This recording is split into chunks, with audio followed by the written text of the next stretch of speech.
नमस्कार दोस्तों, मैं हूं शेषमणि पांडे और आप सभी का स्वागत है मेरे YouTube चैनल पैरामेड टॉपिक पे, जहां पर आपको मिलती है मेडिसिन और हेल्थ से रिलेटेड इंफॉर्मेशन। इस वीडियो में हम बात करेंगे दही के उपयोग के बारे में। साथ ही हम जानेंगे कि दही ज्यादा बेहतर होता है या दूध ज्यादा बेहतर होता है।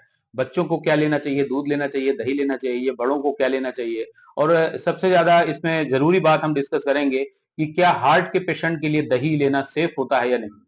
तो वीडियो को लास्ट तक जरूर देखें, और अगर आप पहली बार मेरे चैनल पर विजिट कर रहे हैं या अभी तक मेरे चैनल को सब्सक्राइब नहीं किए हैं तो रिक्वेस्ट करूंगा कि चैनल को सब्सक्राइब कर लें और साथ ही बेल आइकन को जरूर दबा दें। तो चलिए अब हम वीडियो में आगे बढ़ते हैं।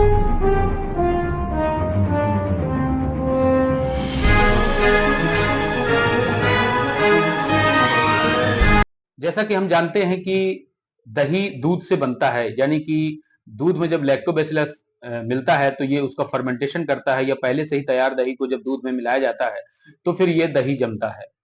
तो जो न्यूट्रिएंट्स दही में होते हैं वही दूध में होते हैं, यानी कि दूध और दही के न्यूट्रिएंट्स लगभग समान होते हैं। उसमें लैक्टोबैसिलस एसिड मिल जाता है दही में, ये एक्स्ट्रा होता है उसमें। तो कुछ बेसिक डिफरेंस होते हैं दही और दूध में, वो हम जानेंगे। दूध और दही में जो न्यूट्रिएंट्स पाए जाते हैं उसमें होते हैं fat, vitamin, minerals, amino acids, calcium, phosphorus. यही लगभग दही और दूध दोनों में ही पाए जाते हैं। दही को पचाना आसान होता है दूध के कंपैरिजन में। और दूसरा, कुछ लोगों को दूध से स्पेशली ज्यादा एलर्जी होती है और दही इजीली पच जाता है। दूसरा सबसे खास बात, दही और दूध और सारे डेयरी प्रोडक्ट्स में ये विटामिन बी 12 का बहुत अच्छा सोर्स होता है। तो हम जानेंगे दूध और दही के दोनों के बारे में क्या लेना बेटर। तो लगभग सारे न्यूट्रिएंट्स दूध वाले दही में होते हैं, लेकिन जब इसमें लैक्टिक एसिड मिल जाता है तो लैक्टिक एसिड कुछ जरूरी विटामिन को इंप्रूव करता है, जैसे कि vitamin B1, B2, vitamin B6 और विटामिन B12। दही में लैक्टिक एसिड होता है जिससे ये प्रोटीन के कॉम्प्लेक्स फॉर्म को, यानी कि प्रोटीन के मॉलिक्यूल्स को ब्रेक डाउन करके स्मॉलर मॉलिक्यूल्स में कन्वर्ट कर देता है। इससे प्रोटीन का एब्जॉर्प्शन थोड़ा फास्ट होता है। इसके अलावा कैल्शियम की भरपूर मात्रा दूध और दही दोनों में होती है, इसकी मात्रा में कोई बदलाव नहीं होता है। बस इसके यूटिलाइजेशन की जो प्रोसेस है वो थोड़ा दही में ज्यादा फास्ट होती है। तो दही का उपयोग करने से जो हमारे शरीर में कैल्शियम और फास्फोरस की जो एब्जॉर्प्शन है, उसका यूटिलाइजेशन है, दही में ज्यादा देखने को मिलता है। दही हमारे पेट के अंदर एसिडिक मीडियम को इंप्रूव करता है और ये पेप्सिन एंजाइम को एक्टिवेट करता है, इसलिए दही का पचना दूध के पचने से ज्यादा बेहतर होता है, यानी कि दूध से दही ज्यादा जल्दी पचता है। दूध के भी अपने अलग फायदे हैं, इसमें ये कैल्शियम का और विटामिन मिनरल्स का तो सोर्स है ही अच्छा। दूध पीने से हमारा जो सेंट्रल नर्वस सिस्टम होता है वो भी काफी रिलैक्स होता है, अच्छी नींद आती है, डिप्रेशन कम होता है, कई बार कॉन्स्टिपेशन के लिए भी फायदेमंद माना जाता है। बढ़ती उम्र के बच्चों को, यानी कि छोटे बच्चों को जो है तो दूध उनकी ग्रोथ के लिए बहुत इंपॉर्टेंट होता है, इसलिए बच्चों को दूध ज्यादा लेना चाहिए और एडल्ट्स को दही ज्यादा लेना चाहिए। बुजुर्गों को ज्यादा लेना चाहिए दही, उनको दूध का सेवन कम करना चाहिए, दही का सेवन ज्यादा कम करना चाहिए।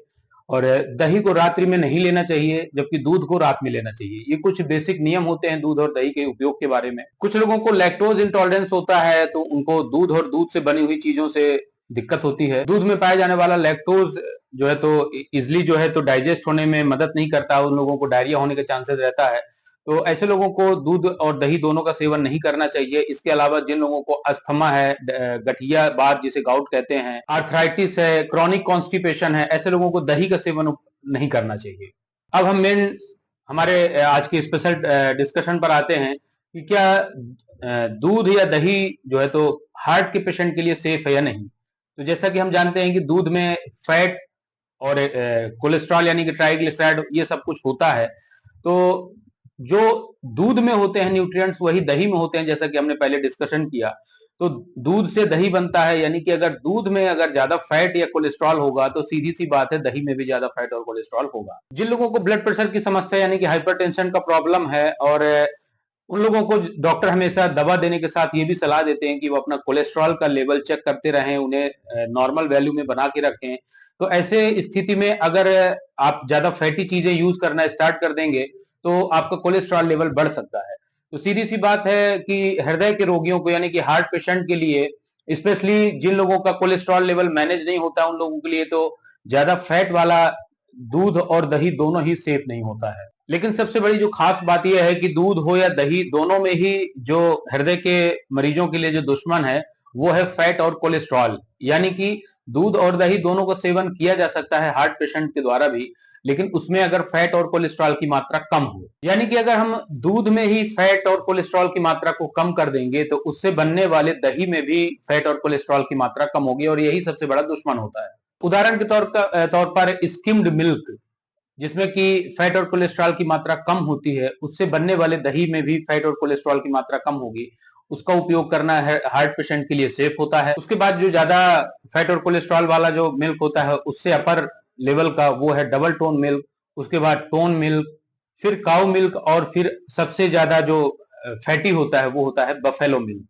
इस प्रकार से दही भी 5 तरीके से बनाया जा सकता है, यानी कि curd from skimmed milk, curd from double tone milk, curd from tone milk, curd from cow milk और curd from buffalo milk. Heart के पेशेंट के लिए 200 ग्राम तक स्किम्ड मिल्क और 500 ग्राम तक डबल टोन मिल्क जो है तो सेफ होता है। मतलब हार्ट के पेशेंट जिन लोगों को कोलेस्ट्रॉल बढ़ने का खतरा है उन लोगों को इसी दूध से चाय पीनी चाहिए, इसी दूध को पीना चाहिए और इसी दूध से दही बनाकर उपयोग करना चाहिए।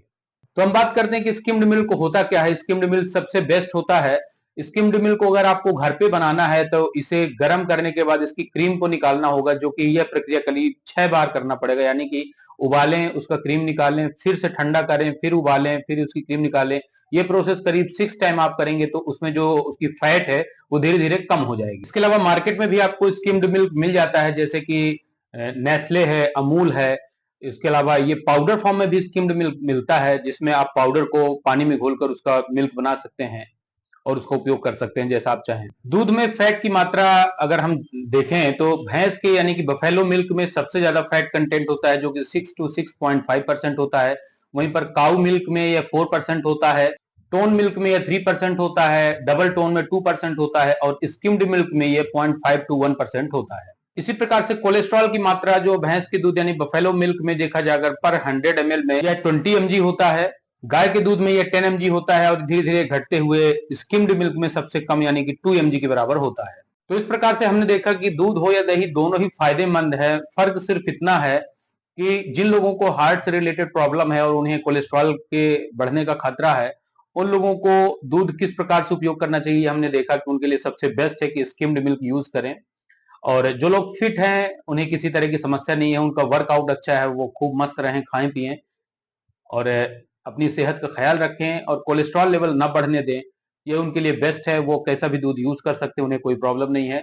स्पेशली हार्ट पेशेंट के लिए जो सबसे बड़ा दुश्मन है वो है कोलेस्ट्रॉल, फैट, ट्राइग्लिसराइड्स। तो उसके लिए उन लोगों के लिए सबसे बढ़िया है कि स्किम्ड मिल्क का उपयोग करें और रेगुलर अपना कोलेस्ट्रॉल लेवल चेक कराते रहें। तो ये थी आज की जानकारी। मुझे उम्मीद है कि ये वीडियो आपको पसंद आएगा और ऐसे ही हेल्थ से रिलेटेड वीडियोस के लिए, मेडिसिन से रिलेटेड वीडियोस के लिए आप हमारे चैनल को सब्सक्राइब करें और साथ ही बेल आइकन को दबा दें ताकि आपको ऐसे ही नोटिफिकेशन मिलते रहें। तो मिलते हैं नेक्स्ट वीडियो में दोस्तों। Thank you so much for watching.